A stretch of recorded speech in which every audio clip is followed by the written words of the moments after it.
വണ്ടി ഓലല്ല അത് ഊബറാ. ആ കേരളം മുഴുവൻ ഓടിക്കുക, ഇന്ത്യ മുഴുവൻ ഓടിക്കുക, ഓടിക്കും.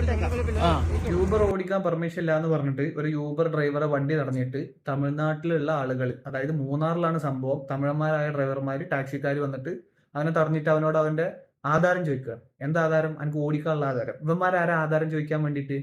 ചെന്നൈയിൽ ഞാൻ റൂം എടുത്ത് താമസിച്ചിട്ട് അവിടുന്ന് ഒരു ബസ് സ്റ്റേഷനിലേക്ക് പോകാൻ വേണ്ടിയിട്ട് ആയ ടാക്സിക്കാരോട് ചോദിച്ചപ്പോൾ അവരെൻ്റെ അടുത്ത് പറഞ്ഞത് മിനിമം 500 ചാർജ് വേണം എന്നുള്ളതാണ്. അങ്ങനെ ഞാൻ യൂബർ ബുക്ക് ചെയ്തപ്പോൾ നമുക്ക് ആ വണ്ടി കാണാം, അതിൽ GPS, അതുപോലെ ഡ്രൈവറുടെ പേര്, എല്ലാ ഡീറ്റെയിൽസും യൂബറിലുണ്ട്. എനിക്ക് ആകെ കോസ്റ്റ് വന്നത് 340 ആണ്.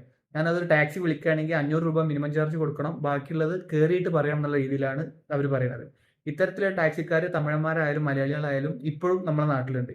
അപ്പോൾ യൂബറിനെ പോലുള്ള ഡെവലപ്ഡ് ആയിട്ടുള്ള ഓരോ ആപ്പുകളും നല്ല രീതിയിൽ പ്രവർത്തിക്കുമ്പോൾ അവർക്ക് എതിരാവരുത്. നിങ്ങൾ റീസണബിൾ പ്രൈസിന് ഇതേപോലെ നിങ്ങൾക്കൊരു ആപ്ലിക്കേഷൻ ഇറക്കാനോ അതിനു വേണ്ടി സംഘടനകളൊക്കെ നിങ്ങൾ കാണും. അല്ലാതെ നിങ്ങളിപ്പോൾ ഗൾഫിലൊക്കെ യാങ്കോ, യൂബർ എന്തെല്ലാം ഓപ്ഷൻസ് ഉണ്ട്. ഇവിടെ എന്തെങ്കിലും ഒരു ഇന്നോവേഷൻ വരുമ്പോൾ നിങ്ങൾ അവരൊക്കെ കൂടി എതിർത്തിട്ട് ആധാരം ചോദിക്കാൻ നിങ്ങളൊക്കെ ആരാണ്? എനിക്കതാ മനസ്സിലാവാത്തത്.